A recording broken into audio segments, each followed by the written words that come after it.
How you doing, Marquis? Good mixture of the three guys anchors and mixed in with a couple new guys. And a couple weeks in now, I guess normally you'd like to have that bye week later on, but with adding those couple of guys in, did that help your unit? Yeah, I would definitely say that added a lot of depth. And we got a pretty good players. Tyler, Adam, Yadney, Kyle. I have a lot of faith in those guys.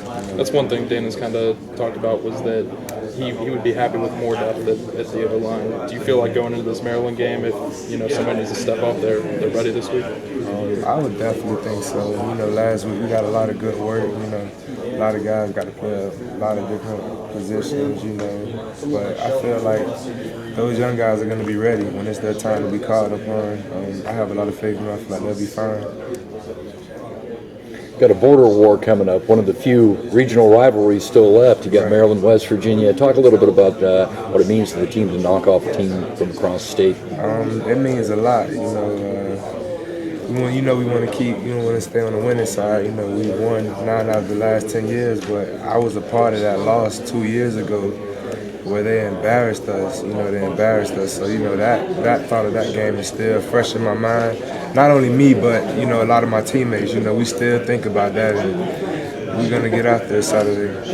Last two in Maryland, this one in Morgantown. It's got to feel good to have them on your home field. Oh, yeah, definitely, especially, for our last one, for this senior group, I feel like it was pretty special to have these guys come in and play us, with being on the road against them 2 years previous to that.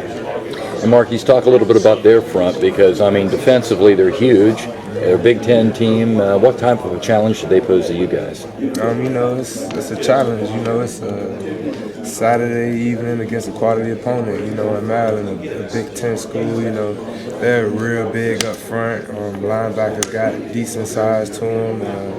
They play hard. Got a couple good guys coming out the edge with a lot of speed, a lot of power. Thanks a lot, Mark. Contrast the feeling 2 years ago when you guys lost 37-0 to last year when you went on the last second field goal.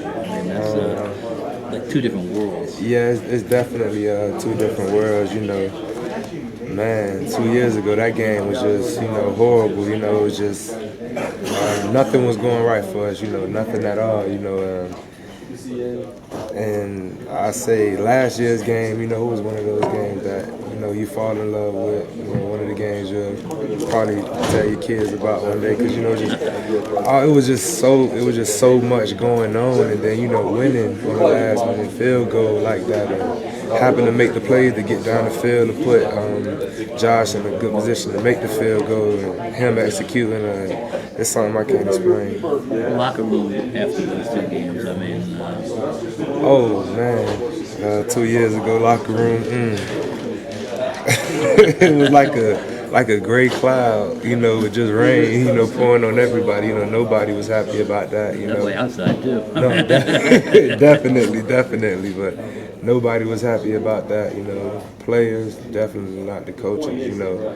And last year, everybody felt good about it, and it just showed us that what happens when you play for 4 quarters, good things gonna come. We came out with a victory.